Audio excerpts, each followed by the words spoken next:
and welcome to the Snowy's Camping Show with Ben and Lauren. How are you, Ben? I'm well, thank you. I'm just getting over a cold, so there might be a little bit of squeak in my voice today, but I'm all right. Squeaky. Yep. Don't forget to subscribe wherever you're listening to your podcast, whether that be on YouTube or Spotify or your favourite podcast app, and jump into the conversation on the Snowy's Camping Show Facebook group. So today's episode has been born from discussions around one of our recent episodes, which was like what car to choose. You know, you're looking to purchase a new car. What's the best vehicle for camping? Yep. And that is, we've done a few Rooftop 10 episodes recently. So this one is sort of, I guess, a spring off of that and this other car episode. And we're talking specifically about the latest in lightweight rooftop tents. Which is becoming a bigger and it's bigger an emerging topic category now, for sure. Yeah. Or across quite a range of the vehicle types we talked about in our last episode, from small SUVs right through to four-wheel drives who've got the roof load rating, but people are still trying to reduce their the dynamic load of their vehicle and the roof load rating. So and manufacturers seem to have made a specific move. Some of them started out there. Others who make heavy rooftop tents, big, roomy, heavy rooftop tents, and I'm not saying there's anything wrong with those, No. but we're talking 80 to 120 kilos for some of these tents. They are heavy items. We'll go through some weights here shortly that are a portion of that. And some of those guys who are making heavy rooftop tents, 230 is a classic example. Giving the light a crack. Yeah, he's 230 always listening to their customers, and their range is always evolving. They're constantly taking new models, and then they take the best of three models and put it into one new model. And they've made a bit of a foray into the lightweight space from a few angles. So as you mentioned, episode 178 went recently. Talked about different types of vehicles to camp in. Heaps of comments on that, lots of photos and stuff as well, which is really cool. So if you're interested, I haven't had a chance to go through those yet. I've had a really flat chat week, but I'm looking forward to going through that. For those who've made a comment and haven't had a response yet, we are behind in catching up with our YouTube conversations. We'll get there. But lots of shared photos online of people with their setups, different camp types, from Corollas through to Troopies and all sorts. So so that was really cool. So from that, we thought we'll go down this path of lightweight a little bit more, because the question of can I put that on my vehicle comes up a lot. Now, what we're not going to answer is sit here and say, well, you can or cannot put this on certain cars, because I know I talk about the Jimny in particular. There's a roof load rating there that doesn't fit with a lot of what people put on top of the car. Whether you do or don't do that isn't our space to advise on. We're just trying to find the best solution if you are going to do that. So I do have more to add on that, though. I was going to say, you've got more to add before I jump into this. Yep. No, we'll when we are touching on the IO tents, we'll talk about it then. Okay. Well, let's start with what we've got in the Snowy's range. If you're thinking I want a rooftop tent, but I want it to be light because you've got a small car, this is the range that we've got at the moment. And we're just talking about the ones that we sell. So there are manufacturers out there who have similar. In a nutshell, they all kind of do very similar things. I couldn't put my finger on any of these and say that's the best one. They're all really good. The 230 Dakota Super Lite is kind of where it started. That was 230's first foray into a lightweight tent. Only weighed in at 46.7 kilos, including the ladder. That was a folding tent. Still very unique in that it's got a small footprint. So if you've got a small car without a long roof and you don't want that overhanging rooftop tent each side, this folding Dakota Super Lite is a really good option, and I actually really like it. It sets up really easily. It's got self-deploying awnings, super simple to set up. In fact, it's very comfortable as well, even though the mattress is a bit thinner. Yeah, feels roomy. Heaps of foot room, head space. Probably the hardest bit about the whole pack up and setup is the tonneau cover over the top. Like that would have to be the. Oh, you mean when you're packing it up, when you're packing it away or taking it off? Yeah, but that's like with all fold up rooftop tents. That's right. Really, getting it over the top. And then they followed that up with a full-length hardshell one called the Saber Super Lite, which is about 64.5 kilos. That one I think is being phased out because it was good, but they just had some things that they weren't entirely happy about. And I guess when you say super light, 65 kilos isn't super light. I mean, at that point, it was definitely super light in terms of other options in the range, especially when you're talking about a hard shell that opens up like that. Yep.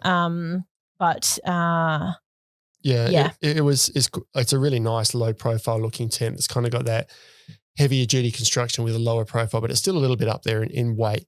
And which I think the plus of that particular model for majority of the people I spoke to was, like you say, that packed profile, which allows people to still have it mounted on their rooftop tent and get into a carport or get into car parks or things like that. Yep. So, yeah. It had a thin mat inside and benefited from an addition of 23.0. I've actually got a mat that goes in there, a self-inflating mat. So you can suck the air out of that and then close it down easier. Yeah. So that was an upgrade that was asked for. Now, they've taken the Super Lite and a few others and put it all together into their Vertex, I think it's called. That's a heavier tent, not in this category here. But as a flow-on from their Super Lite, they created one called the Super Fly, which has got a tonneau cover on it. Weighs in at 53.4 kilos, so we're talking 10 kilos less than the Super Lite. It's got a thicker mattress.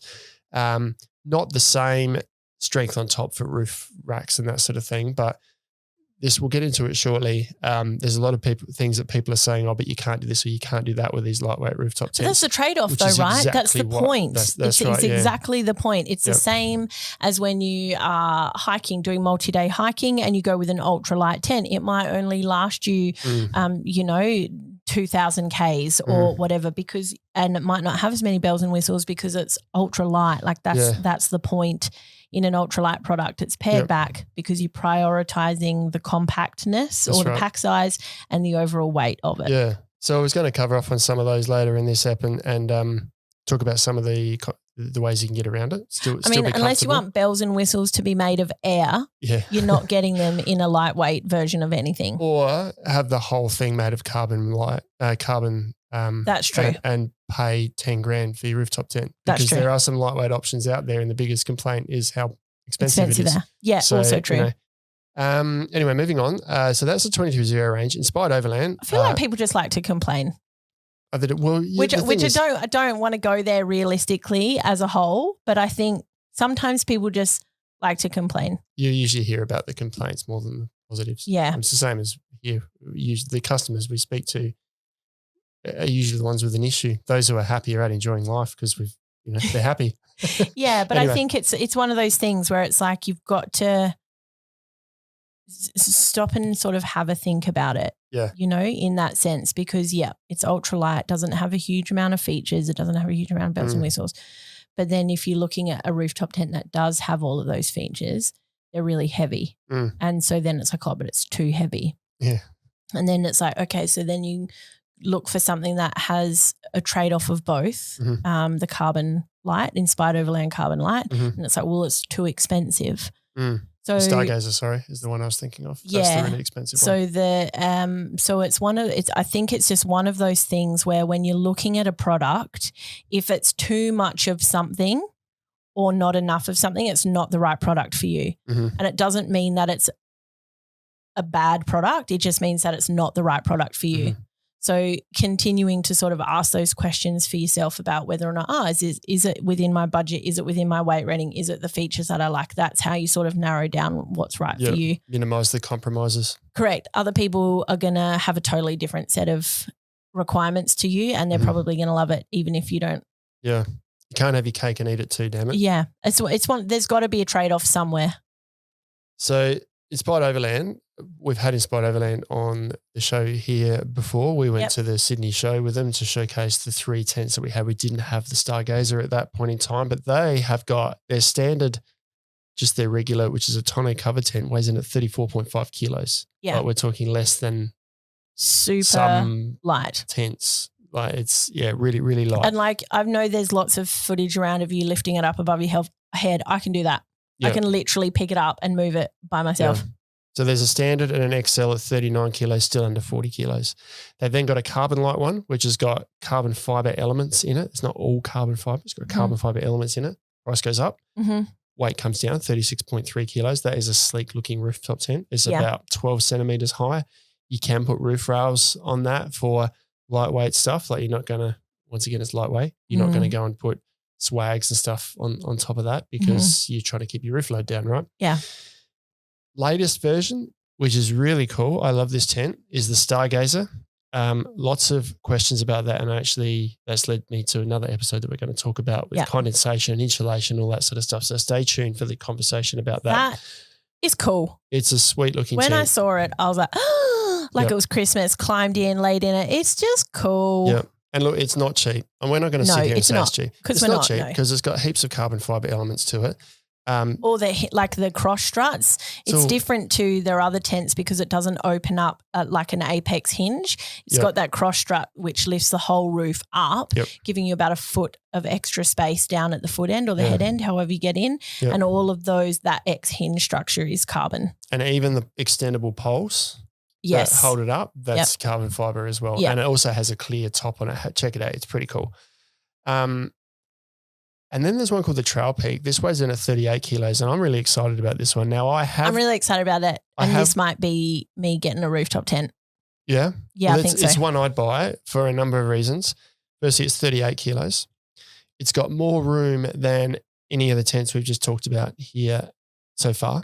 I have seen the pre-production version. We've got one in our warehouse and we went and had a play. That's not, they had made a few tweaks, but you can sit upright just about anywhere in the tent. It's a similar design. There are some other brands, like I think Darche, I think Buffalo and what's that other brand? I don't know. I think there's a few of them. I reckon XTM. Or Thule or however people pronounce that brand. They've got one that looks similar to that. There's a few different brands that do a rooftop tent in this style where the hinges are on the long side, right? That's right, yeah. It opens up sideways. So it opens up sideways and then the roof almost vertical pops out and it ends up being like a square. It's almost like a box, yeah. It kind of overhangs on one side for a bit of protection where the door is, but there's heaps of space to sit upside. And because you've got upright ends, you don't have that little sandwich kind of V shape in the end where tall people are trying to jam their feet. Really boxy inside. I'm pretty excited about that one. I think that's going to go really well for us, and it's going to complete what we've only got 3 or 4 in the IO range now, but that's going to create a really good sort of range for those guys. Now that's a tonneau covered one, the same with the standard and the XL, so you can't put roof racks and stuff on top. But once again, this is to reduce your roof load rating. Now people are going to look at that and go, oh, it hasn't got an awning to get in. They're going to have whinge and complain about all sorts of stuff. But the thing is, it's 38 kilos and you've got heaps of room inside and it's waterproof. And you can remove it by yourself. And you can remove it by yourself. So there's going to be negatives for some. So if you want all that, then get a heavier tent. Yeah, we're preempting what everyone's going to say about these things ahead of time.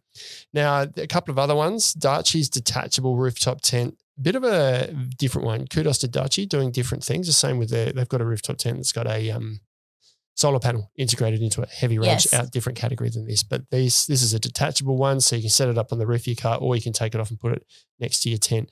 That's 54 kilos. Quite a unique setup there. Would fit that small category of people who want that feature. Yeah. And front runner classic, a bit like 23Zero's Dakota Super Lite, weighs in at 47 kilos, about the same range, just that classic folding style.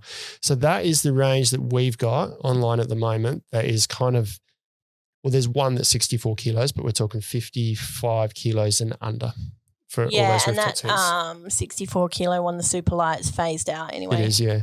So lots of options for smaller cars and lighter weight setups. You did sort of mention the Jimny before, and it is a bit of a fine line because the stock Jimny, I think from memory, is 30 kilo roof load rating, right?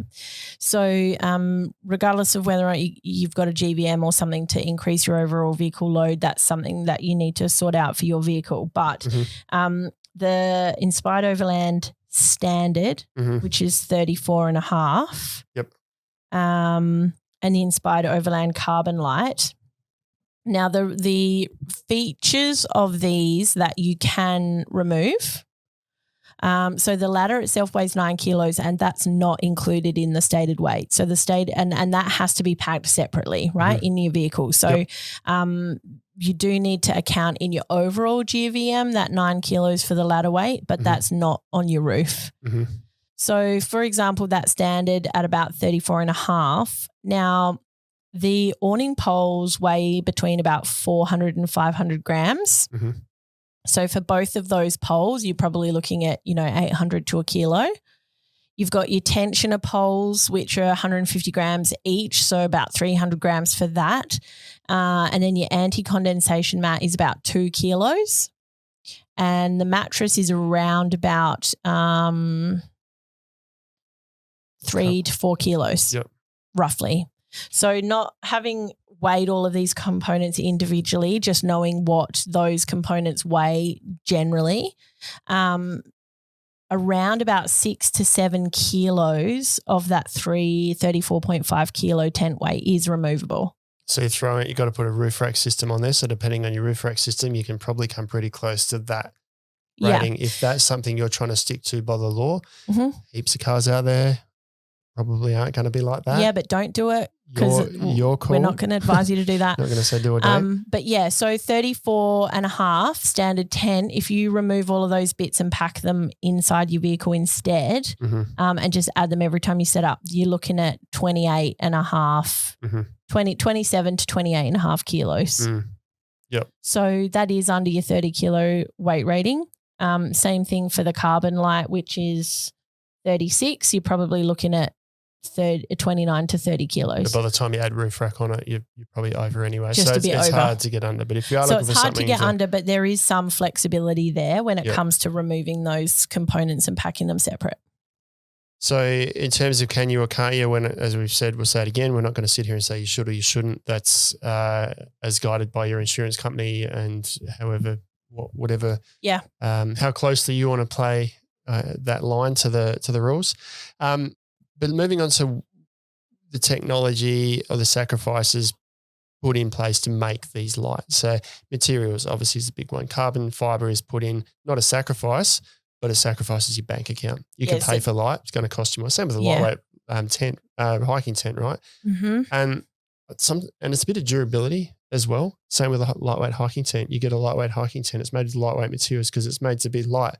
It's not to be as durable as the one that's 3 times heavier. Yeah. So you got to use it with that in mind. And you might be paying 3 or 4 times more for a product that has more maintenance, more or different care practices that you have to be really mindful of. You can't be careless with it. Yep. But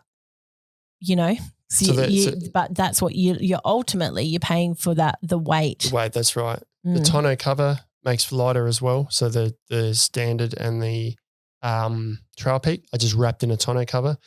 Now people are going to go, it's not going to handle all the low-lying branches and stuff in the rough, tough places that I go to. That's fine. It's not the tent for you then. Get a heavier duty one. Yeah. You can handle that. You can, yeah. It's not designed for that. Yeah. So if they were going to design it for that, they would have made it out of Kevlar or something and you paid 10 grand for it again. So don't buy that tent if that's how you forward drive. It's and I think the other thing is also to consider that, it's a tonneau cover. It's on a rooftop tent. You might not have seen it done before, but how many utes are going around with a tonneau cover on a farm it's been there for 30 years, 15, 20 plus years, getting crap pulled in and out and the bits not even being undone properly and being shoved around, stuffed around in the sun all day, every day, and it doesn't get trashed. Yep.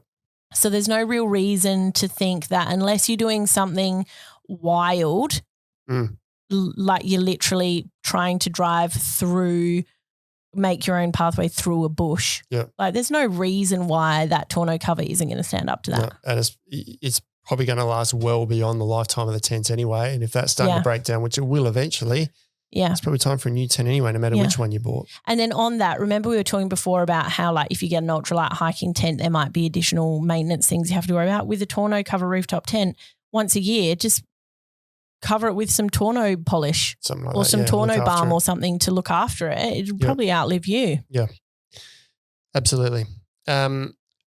Other changes are they use a slatted base. Inspired Overland in particular use a slatted base in their tents, so it's not a hard base, although I think they're looking at hard base options. So that means the sacrifice is you need to pump the mat up. Otherwise, you're going to feel the slats. But you pump up their hybrid mat, or in their standard tents, they've got a EP EVA. It's Anyway, it's a firm foam mat and then a soft. It's basically a dual density mat. Yeah. They got the firm thing underneath to try and alleviate that feeling of the slats. If you sit upright with your butt cheeks pushing down and wiggle around, you probably feel where the slats are. Yeah. But by the time you lie down, you can't feel it. When you're climbing into it, like I was the same when I first climbed into it, I was like, not sure how I feel about this because, you can feel it. But then when you lay down and your body weight is evenly distributed across the whole Don't mat, notice it. you really don't notice it that much at all. And put the self-inflating one in there, pump it up a little bit firmer. You got 6 centimeters, pump it up firmly and it's perfectly comfortable. So, I don't see that as being an issue. And the other thing is the profile, which leads into our next point, that they're made to be low profile. So the sacrifice is there's not much room for storage in there. No, you can't put heaps of bedding in there because once again, we go back to them making it to be lightweight. If you go and put a big heavy duty double canvas sleeping bag in there, you're adding 6 to 10 kilos to your roof load rating if you want to leave it in there. Close it, really. Which maybe if they did leave space for it, you're taking a 34 kilo tent and leaving 8 kilos of bedding in there. Mm-hmm. So what are you trying to achieve there? It's designed so that you can take it out and keep your roof load low. So for everyone who says that's useless, I can't leave bedding in there. No, that's intentional. Yeah. Because they're making it lightweight. Yeah. If you want to leave your bedding in there, then that's not the tent for you. Yeah. So I think we're talking a little bit like we're sick of answering these questions. Yeah. it's more, obvious, it's right? Not, well, it's obvious for us, but maybe not necessarily obvious for other people. Maybe. Yeah. So excuse like if you see a product out there, you're looking at that in isolation. Whereas I think that when you look at that product in conjunction with everything else on the market that's on offer and the pros and the strengths of both, it starts to make sense. Yeah, absolutely. Yeah. So you can't fit much bedding inside. Talk a little bit more on that in a second. Yeah. But the assumption is if you've got heavy bedding or bulky bedding, you'll pack that separately. Also minimal storage for stuff on top. So the Superfly, for example, has got 2 very lightweight bars fixed at the hinge end because they probably use lighter weight struts to reduce the weight, which can't handle the weight of something being on top. If you put something too heavy, it'll just close the lid down. So they put it right up at the hinge end. You can't move them. So if you want to put 2 massive panels on there, that's not the right tent for you. If you just want to put one lightweight panel or perhaps strap a camp table or something small up there, then there's a couple of roof rails for you to do that. And there are like some, in response to the lightweight sort of move towards lightweight gear, there are also lightweight solar panels now. Like they're not these huge, big, heavy panels. You can get very lightweight panels now. Mm-hmm. Like Kick-Ass do like a flex panel, which just when you pick it up, it flexes around a fair bit. But if you're mounting it on a roof rack or like a rooftop tent, then it's got enough support. Yep. And the IOs rails on top are really good for that. They're low profile. So once again, it only adds on the carbon model only. On carbon and Stargazer.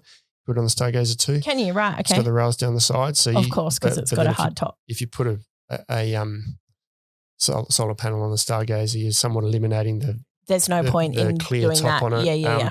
But once again, they're made to be low profile. So it's not made to strap a 14 kilo swag on top of a 38 kilo rooftop tent. They're made to put low profile things like Max Tracks, solar panels, really basic stuff. I've seen boxes up there as well. Like you can sort of mount a box or potentially up on top, even mounting something to it that you want to remove, like surfboards or something when you get to camp. Yeah.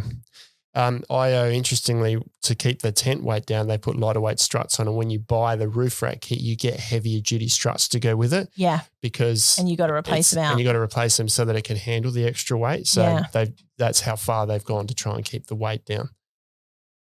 Now I want to move on to if you've kind of gone, oh, okay, well I really want this lightweight tent, but I really want to leave my bedding up the top. I don't have room to store a big sleeping bag in the back of my car. There's alternatives.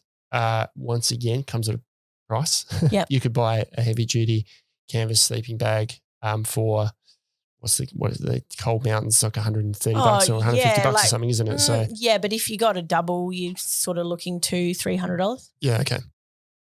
Down. Think hiking. You got your mind's crossing over into that hiking category a little bit here with what can I get that offers warmth and comfort in a compact nature. Down is a perfect solution, and there are down blankets out there. I've been talking to purchasing about should we do this as something for the lightweight rooftop tent? Oh, we 100% should, Compressible or inflatable pillows. Yeah. They'll go in these rooftop tents easily because they squish down. If you don't want to leave them in your rooftop tent, they squash down into a compression sack and fit easily in the back of your car. So either way, you're saving weight. It's going to cost you a little bit more money because a good down bag's probably, you're probably spending at least a couple of $100 more if you're talking the double to get an equivalent within a down. You're probably starting at least a couple of $100 on top of that. Yeah. Plus, depending on how technical you go. So I would go down that hiking path if you want to leave stuff up on top. Yeah, and the same thing with the pillows. Like Cedar Summit do an Eros down pillow, which is like an inflatable pillow with a down top on it. Oh boy, they're so lush. Yeah. Yeah. Other features, I'm thinking on the fly here a little bit. A lot of the heavier tents have got things like integrated lighting, power points, all that sort of stuff. You could probably retrofit that if you wanted, or just have a cable that runs up from your car and into your rooftop tent. LED strip lights you can attach anywhere. They're easy. Or you just get hardcore U-lights. Or get hardcore. Just go zip, and there you go. And you could probably, if you put them in there, you could actually leave them in there when you pack it up. That's an easy one. So there are lightweight, compact alternatives to have just as much comfort in these lightweight tents so that you don't have to buy a big 70 series trip carrier or Land Cruiser, to have a rooftop tent. Yeah. You can, if you want. Although that would be like super hot. It'll be pretty cool. Yeah. I don't have the dollars for that though. Yeah, me either. Anything else to add? I really just wanted to cover off on lightweight tents for all vehicles, small vehicles, right through to those who've got heavy vehicles but trying to trim down weight and ways you can. I'm pretty sure Inspired Overland have some marketing material of them attached to a Lambo. Like if I had a Lambo, I would not be putting a rooftop tent on it. Let me tell you that much for free.